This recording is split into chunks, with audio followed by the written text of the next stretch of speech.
Hey guys, it's Joshua with Think Liberty, and today we are joined by Walter Block. Walter is an American Austrian school economist and anarcho-capitalist theorist. He currently holds the Harold E. Wirth Eminent Scholar Endowed Chair in Economics at the J. Butt School of Business at Loyola University in New Orleans. He's a senior fellow of the Ludwig von Mises Institute in Auburn, Alabama, and he's best known for his 1976 book, Defending the Undefendable. How you doing today, sir? Pretty good. Good to be with you. Thank you. We're glad to have you. So let's start off with what brought you to economics and more specific, how you came to the Austrian school of thought. Well, I was a high school buddy of Bernie Sanders. We went to the same high school. We were on the track team together. Our events were the same. Oh, wow. He was one of the best runners in the city. I was a mediocre runner. And we also lived in the same quadrant from Madison High School, so we'd walk to school or back home from school. And my views were roughly his views. I was a pinko commie or whatever you want to call him. And, everyone, all Jews in Brooklyn at that time believed that, free enterprise is horrible. It'll lead to mass starvation and all. And then I graduated high school and I started Brooklyn College. And Bernie also went to Brooklyn College with me for 1 year, and then he transferred to Chicago. I stayed there. And when I was a senior, I was still a pinko commie type, and Ayn Rand came to lecture. And I came to boo and hiss her because she favored free enterprise. And, free enterprise is horrible. So I booed and hissed her. And then at the end of the lecture, they said that the Ayn Rand Studies Club, or whatever they called the group that had invited her there, was having a lunch in her honor, and anyone could come, even if you disagreed. And I wanted to show her that socialism was the way to go. So I went. And there was this long table. Ayn Rand was sitting at the head of it, and Nathaniel Brannon at one side, and Leonard Peikoff, and Alan Greenspan. And I was sort of relegated to the other end of the table because, I don't know, she and her buddies were sitting there. And I turned to my neighbor and I said, this socialism is the way to go. And he said, I don't really know that much about it, but the people who do at the other end of the table. So I went there and I stuck my head between Ayn's and Nathan's, and I said, I'm a socialist. No, I said, someone wants to debate on socialism and capitalism. They said, who? And I said, me. And I was maybe 20 years old, and Brandon maybe 35, and Rand, 55 or so. And Brandon was very nice. He said, look, there's no room at this end of the table, but I'll come to the other end of the table and talk to you about this under two conditions. One, you have to promise not to let the conversation lapse after this one time, but we continue until we settle it. And two, you read two books I'll recommend. And I agreed, and we discussed it, and the two books were Atlas Shrugged by Ayn Rand and Economics in One Lesson by Henry Hazlitt. And I was knocked for a loop, especially by you mentioned economics. Henry Hazlitt's Economics in One Lesson is magnificent. My book, Defending the Undefendable, is sort of my homage to that book. Not that I put myself in his category, but in both cases, there was one lesson. My lesson was, libertarianism, non-aggression principle. His was look at the effects of any policy for everyone and through all time. And then there were like 35 chapters illustrating it. So I read that book and I read Atlas Shrugged. I read that Atlas Shrugged in one weekend. I couldn't put it down. It was a magnificent book. I've read it every 10 years since. I just finished it again for the seventh time or the sixth time or whatever it is. And I get more out of it every time. And that's how I got into economics and libertarianism. Nice. Austrianism was much later. I met Murray Rothbard, and there it took me. Murray converted me to anarchism in about 5 minutes. They were using Henry Hazlitt on me. He said, well, you favor legalizing the post office or, privatizing the post office, privatizing this. Well, why not police and armies? And, I couldn't think of any reason why not. So I was an anarchist. But Austrianism took a little longer because I was getting my PhD at Columbia and I had a vested interest in neoclassical economics. And it took me a while, but I finally got there. Nice. Well, let's talk a little bit about current events. In light of recent events, and with you saying that in the past, libertarianism is neither left nor right, a sentiment that I've reiterated and agree with several times. Can you expand on exactly what that means for those who may not know? Well, the lefties aren't that bad on personal liberties. Like the ACLU supported the march in Charlottesville, and they supported the march of the Nazis in Skokie, Illinois in 1977. They're not that bad on personal liberties, and NORML, a national organization to repeal marijuana laws, bunch of lefties, and they favor legalizing marijuana. So, they're not that bad, although they're not any better than they should be on personal liberties. They're sort of very up in the air about prostitution. Some of them say, yes, it should be legal, and the feminists say, no, no, no, it shouldn't be. But they're not that bad. On economics, they're horrible. Right. They love the minimum wage, they love unions, they love central planning. They're just horrible. The right is the opposite. They're not that bad on economics. They're no better than they should be, but they're pretty good on economics. Less taxes, less government regulations, but they're very, very bad on personal liberties. Sessions wants to put everyone in jail for marijuana, and, they're just horrible. And on foreign policy, each one is worse than the other. So we libertarians sort of like the left on personal liberty, sort of like the right a little bit on economics, hate both on foreign policy, but we're different. We're unique. We believe in freedom throughout, in all realms, in the personal realm, in the economic realm, and foreign policy. Namely, our foreign policy view is non-invasion. Right now, the U.S. has got 1,000 military bases in 130 countries, and there are only 200 countries, and we got military men everywhere, and they call it defense. I mean, when they play basketball, when the other team has got the ball, you yell defense. You can distinguish defense and offense.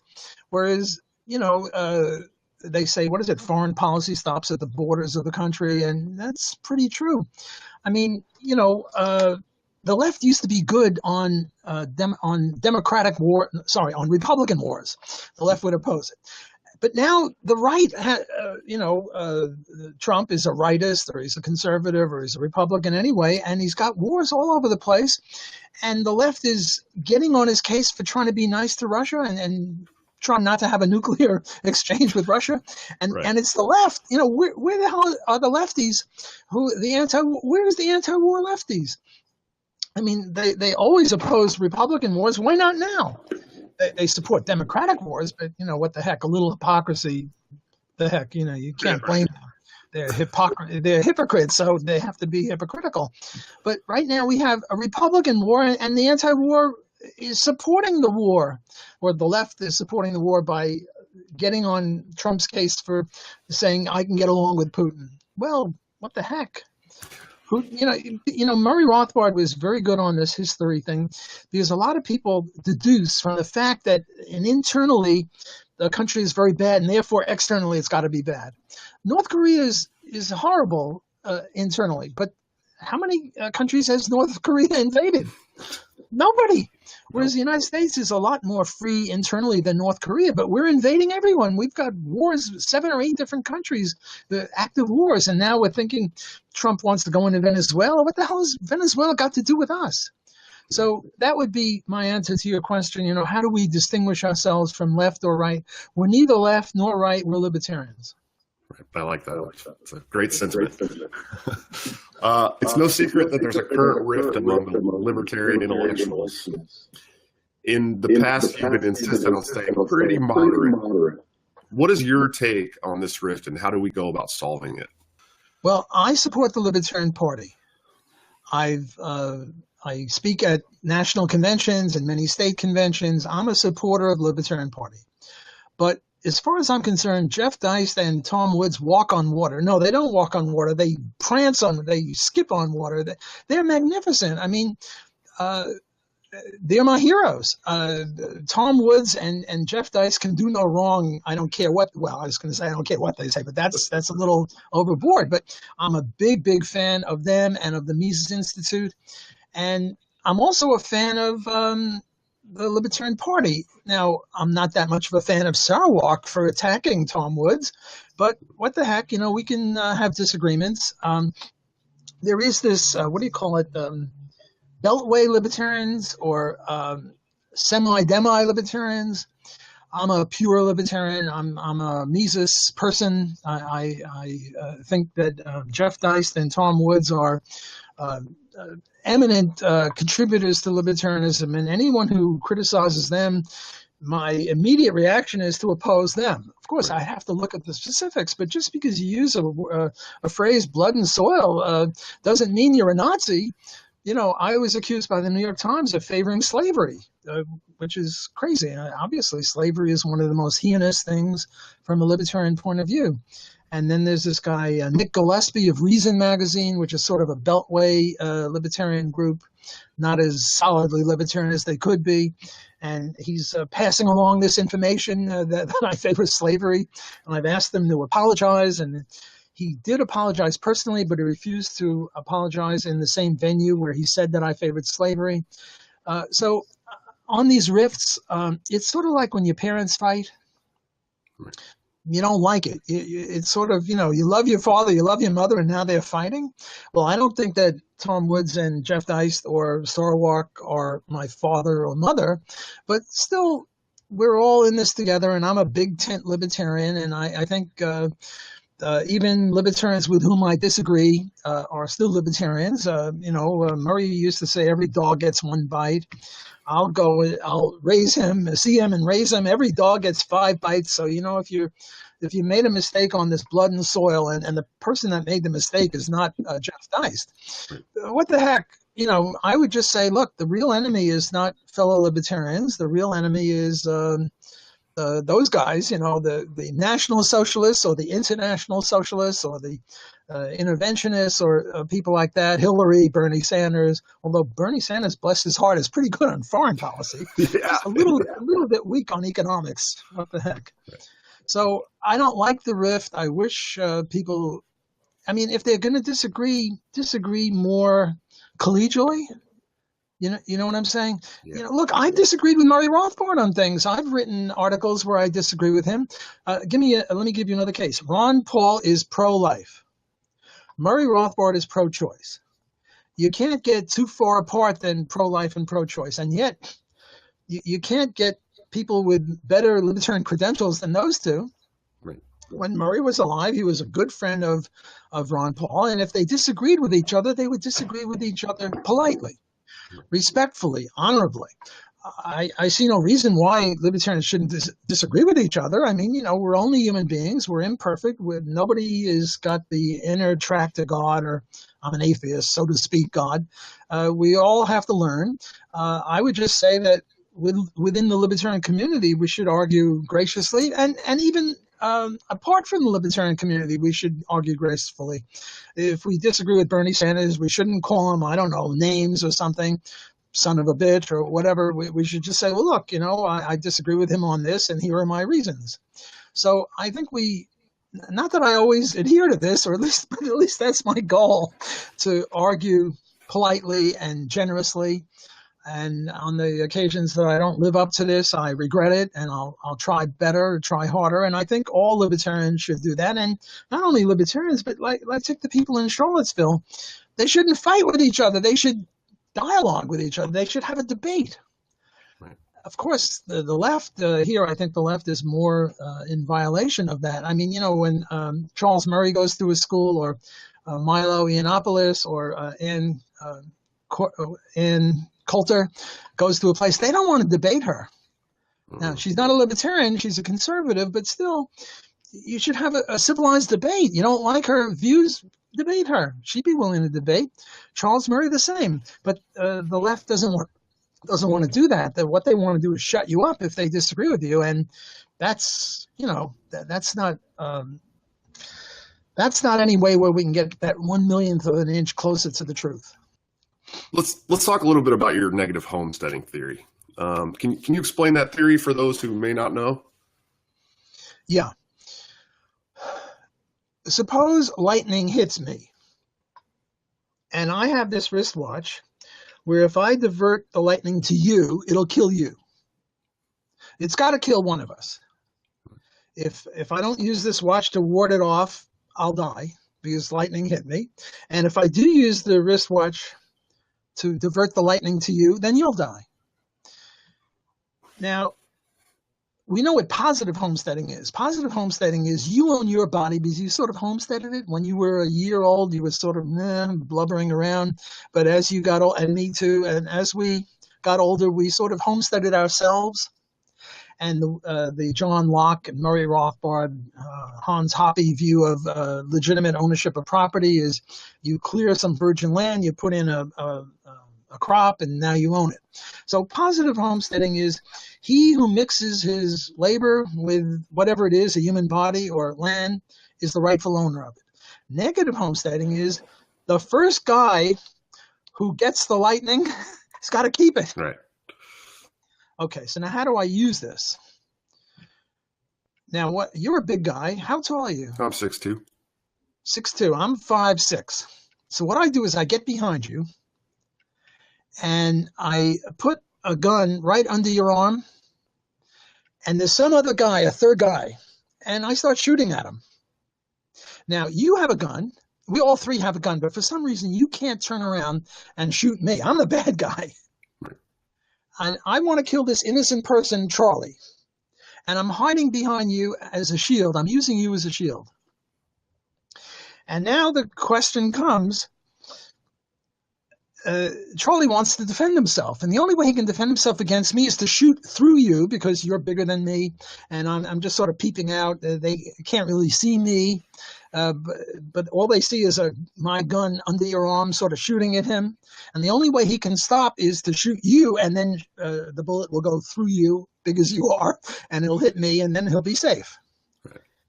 On the other hand, so he wants to shoot me, and I'm shooting him.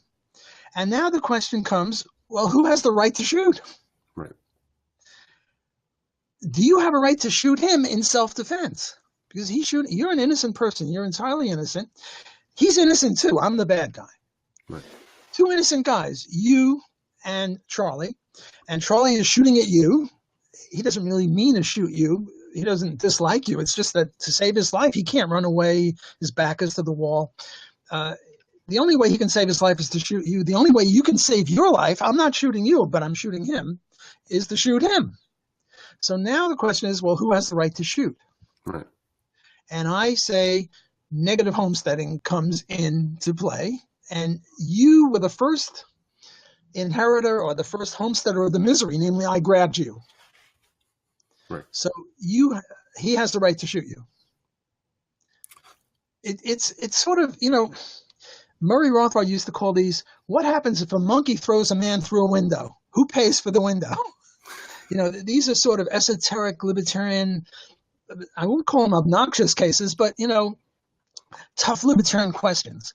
Right. I mean, we don't want to say that you have a right to shoot him and he has a right to shoot you and let the best shooter win or anything like that, because that's sort of a cop-out. I think it's incumbent upon libertarians to say, well, who's in the right? You're shooting him, he's shooting you. And what I'm saying is you're the first homesteader of the misery. Like the lightning, you have to keep it to yourself. You can't shoot him, he can shoot you. Right. Not very nice, but the two people are equally innocent. Right. You're totally innocent, he's totally innocent. I'm the bad guy. So that's how I concocted negative homesteading theory in order to deal with that challenge. I don't know if I'm right or wrong, and I think the best way to find out if I'm right or wrong is to publish it. And then hopefully somebody else, and I've published several articles on this, and hopefully someone else will say, well, Block made a nice try, but he missed this point, and really the other guy should be shot and not you. I mean, how else can we get that proverbial 1/1,000,000th of an inch closer to the truth with a capital T, other than I say something, you write something saying, well, you disagree, and somebody else writes something, and out of this dialogue, we get closer to the truth. So I favor free speech, not only because it's a right, but also from a utilitarian point of view. Right. Yeah. I mean, it's, it's the arena of ideas is what's going to bring us closer to where we need to be. Absolutely. Do you think that theory applies at all to the current national tensions? Which national tension? There's so many. As far as yeah, it never stops, right? So no, like the tensions between maybe like the Antifa and the National Socialists and those sorts. Well, I don't think it applies there. I think that the left is totally in the wrong, and the Antifa is the bad guys, and the National Socialists, my buddies, the Nazis. I hope the New York Times isn't listening in on this. They'll say Block favors Nazis. I don't favor Nazis, damn it. But they marched in Skokie in 1977, and the ACLU, who the New York Times loves, supported their right to march, even though Skokie, Illinois was mainly a Jewish area where a lot of Holocaust survivors were. But there was no Antifa then, and there was no violence. Now in Charlottesville, they again got a permit to march, and if there were no Antifa, there wouldn't have been any violence. That young girl, Heyer, who got killed, God bless her, I'm sorry she died. If she weren't there, she wouldn't have been killed. If she weren't protesting, if the Antifa weren't there, there'd have been no violence. And the proof is Skokie. So, and again, these are the people who won't allow Milo Yiannopoulos to speak, who won't allow Charles Murray to speak, who won't allow marchers. And in other words, if they disagree with you, they're going to shut you down through violence. Whereas the Nazis, bless them, so to speak, are not engaging in initiatory violence.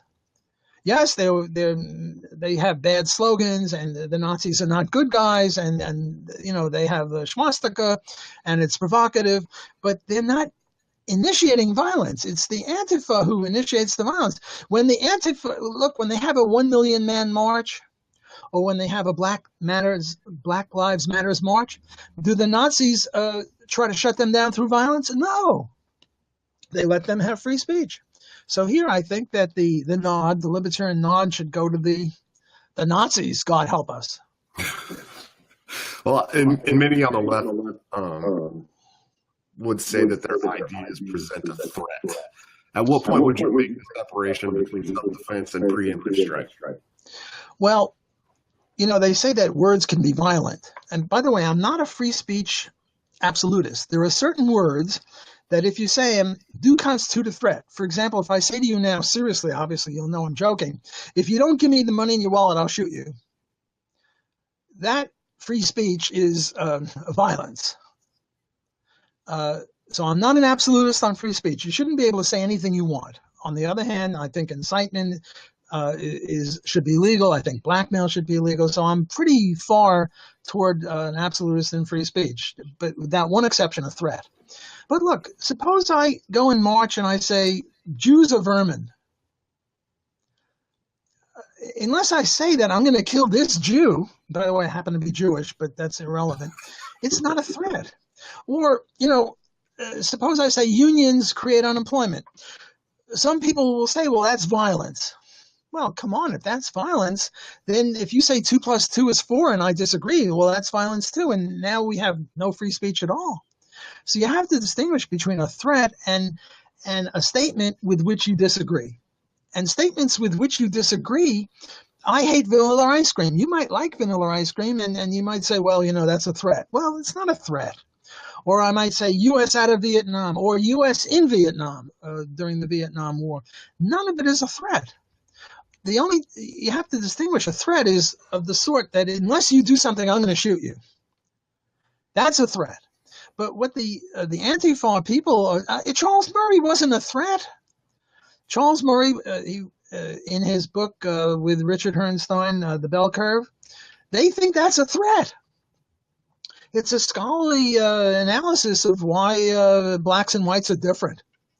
But they'll say anything that they disagree with is a threat.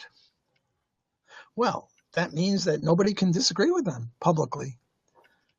So I think they're the bad guys in this rift here. Right. In the past, you had been somewhat vocal about your support for the Trump presidency. Has this changed at all in light of any recent events, or do you have any regrets about that? Well, every morning I wake up and I'm happy that Hillary isn't president. I mean, Hillary was trying to have a war with Russia, for God's sakes. Right. Donald said, I can get along with Putin. Well, it's true that Donald keeps changing his mind. He doesn't uphold what he's saying, and he's like a, what do you call it, a loose cannon on a ship. Right. You don't know where he's going, but at least he's not Hillary. I mean, Donald said wonderful things. He said, look, we went into Libya and we got rid of Gaddafi, and now look at Libya. It's a mess. Right. We went into Iraq and we got rid of Hussein, and now Iraq is a mess. And now you want to go into where? Iran or Syria or somewhere else? Not on my watch. He said some good things, whereas Hillary was not saying good things. Now, it's true, Donald doesn't live up. Donald is no Ron Paul. I mean, if Ron Paul were president, I'd be very happy. I think He'd a lot pull of us out all would. the troops, and he'd have, back to the founding fathers, peace with all nations. We don't go abroad in search for dragons to destroy. John Quincy Adams said that. George Washington said some good things. Donald said things like that. He didn't live up to it, but at least he said it. So, I mean, he was better than Hillary. I am happy that I supported a thing called, and I started, along with a few other people, I started two groups. One was Libertarians for Trump, and we got something like 5,000 people signed up. And then I also started, along with other people, a thing called Scholars for Trump.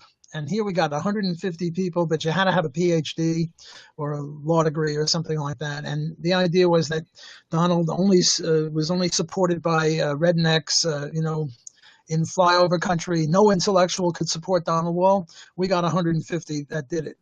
Am I happy that I did that? Yes. I'm happy that Donald is president.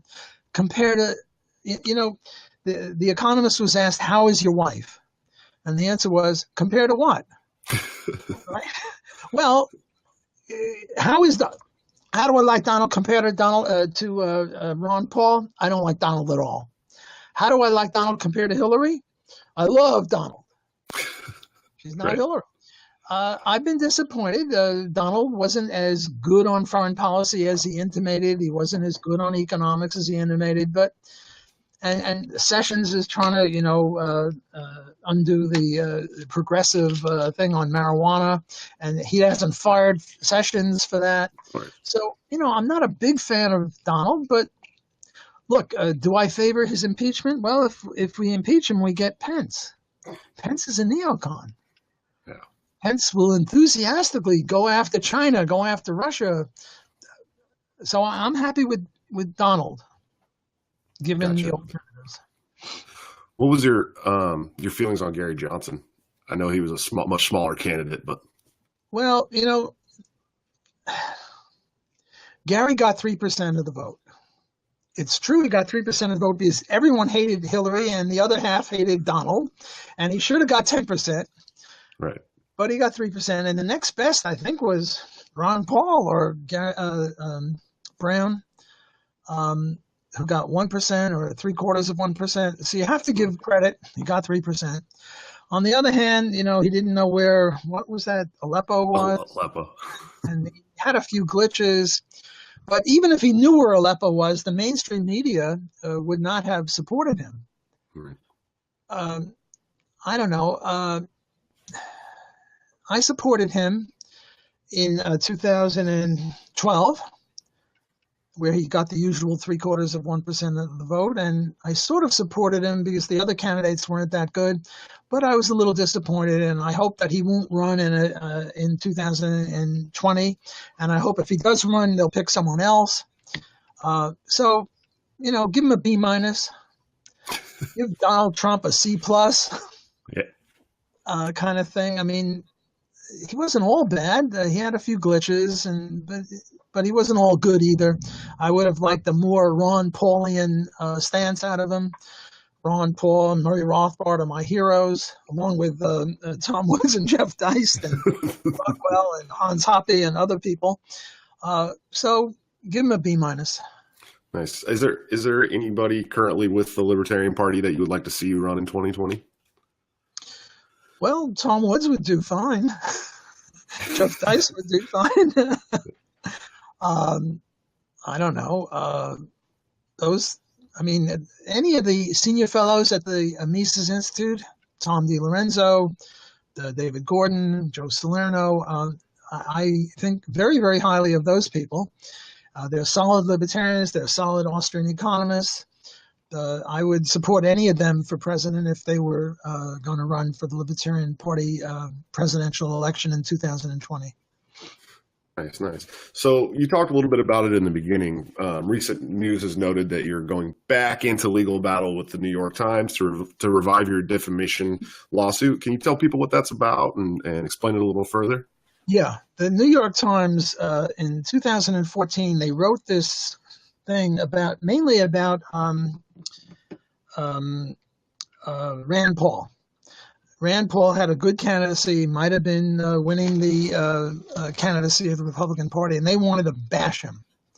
So they interviewed me, and this guy, Sam somebody, interviewed me maybe 2 hours twice. And I was trying to explain what libertarianism was. And he just wasn't getting it. So finally I was desperate, and I said, look, why was slavery an abomination? Why was slavery an unmitigated evil? Was it because they picked cotton? No. A lot of people pick cotton, and nothing per se wrong with picking cotton.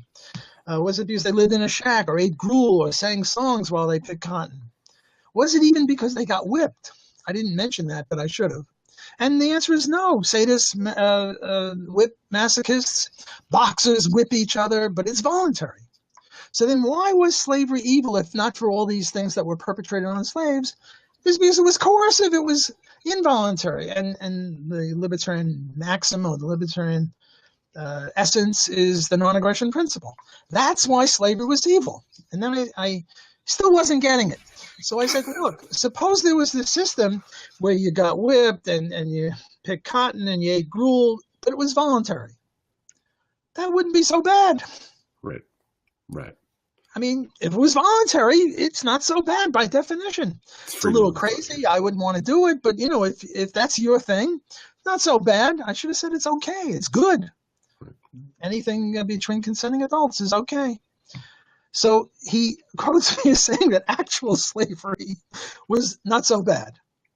Actual slavery was not so bad? Come on. I mean, second to mass murder, slavery is probably the next worst thing that you can have. Right. Or maybe second to murder. Slavery would be the next worst thing that you can have. And he's quoting me saying that slavery is not so bad. Actual slavery is not so bad. So I sue him on the grounds of libel. Right. And they toss out my case to begin with at some technicality having to do with SLAPP, S-L-A-P-P. Don't ask me what that is. And then we go to the higher court, the Fifth Circuit appellate court, I think that's right. And the judge there, I only won by a 2-to-1 majority. And what the judge said there, what the lower court judge said was the New York Times used my exact words. Slavery would not be so bad, assuming it was voluntary, but they left out assuming it's voluntary. And what this judge said was they did to me what a journalist would have done to Churchill if they had quoted Churchill as saying, democracy is the worst system of all, without saying, except for all the others, which negates it. So I won. And then we go back to the lower court, and he throws it out again. And now we go to the upper court, and they just supported me. And now we're going back to the lower court. Jeez. The guy seems a little biased against me, but what do I know about the legal system? But this latest report of the appellate court, 3-judge panel, said that, I have a chance to win because just because they used the words, the exact words, they took the exact opposite meaning. And the president of my university,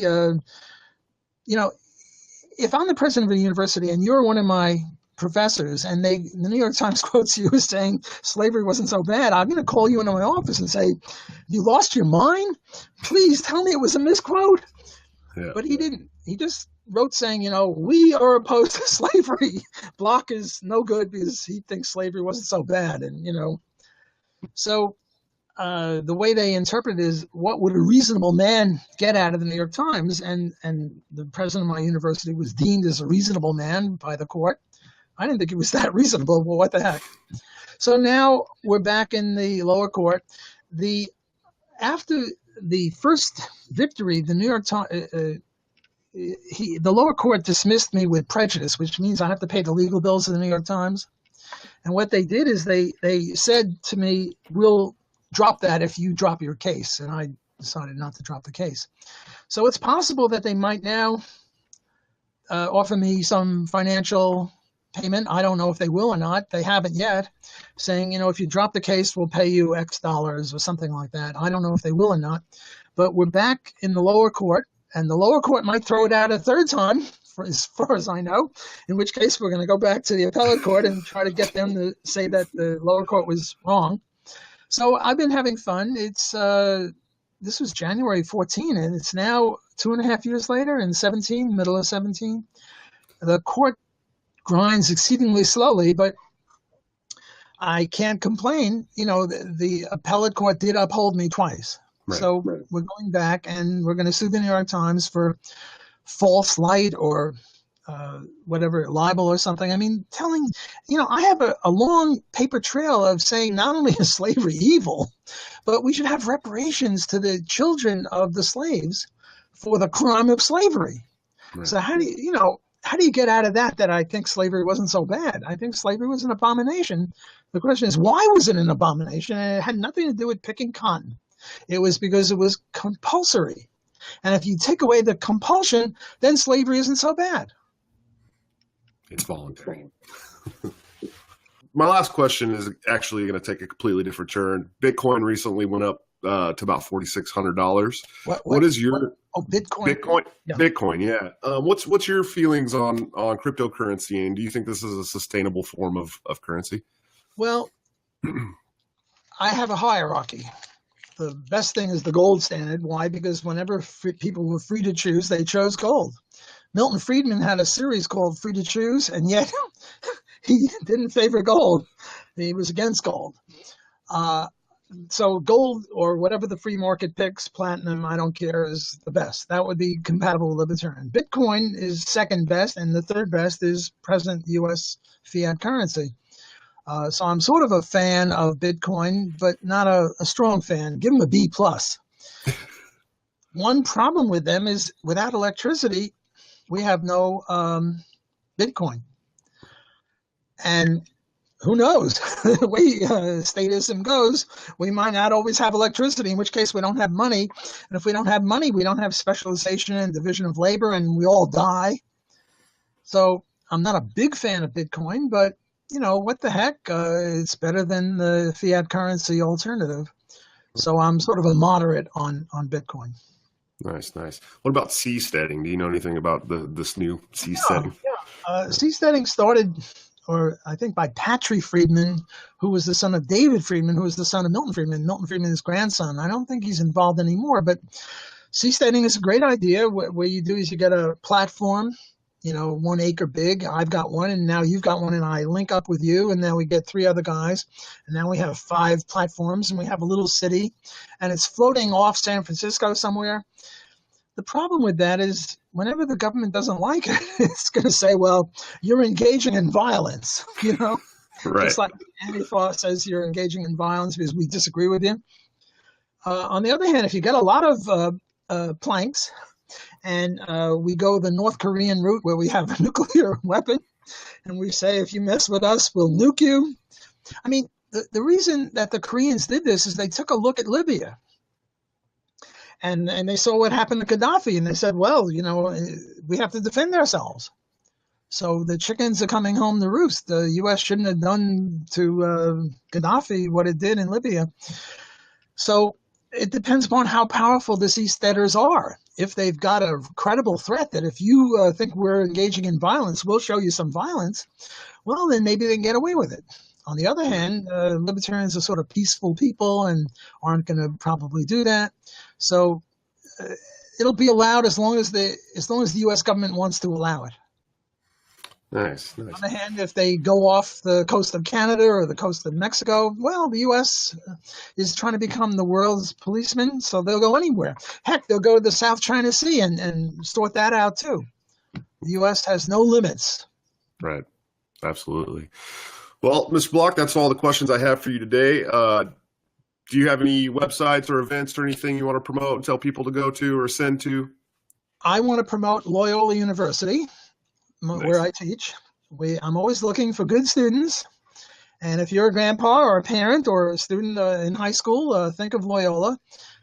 You get to study with me if you're interested in Austrian economics and libertarianism. And also, my entire department is filled with Austro-libertarians, which is unusual. Many schools don't have a single libertarian or a single Austrian economist. We've got 4 in my department, got 2 guys in the law school. Nick Capaldi teaches business ethics. So we've got a little community here with a whole bunch of students who are interested in that come to Loyola University. And also I'd put in a support for the Mises Institute, which I think is the premier think tank for Austrianism and libertarianism and peace. Awesome. Well, thank you again for coming on our show, sir. We appreciate you. Thank you guys for watching. Make sure you check us out on Facebook at thinkliberty.tl. Check out the website at think-liberty.com and subscribe to this YouTube channel at Think Liberty TV. You can also check us out on Twitter and Instagram. And a quick shout out to our sponsor, anarchothreads.com, because if you love liberty, you should probably wear it. Thank you again for coming on the show, Mr. Block. Thanks for having me. It was a pleasure.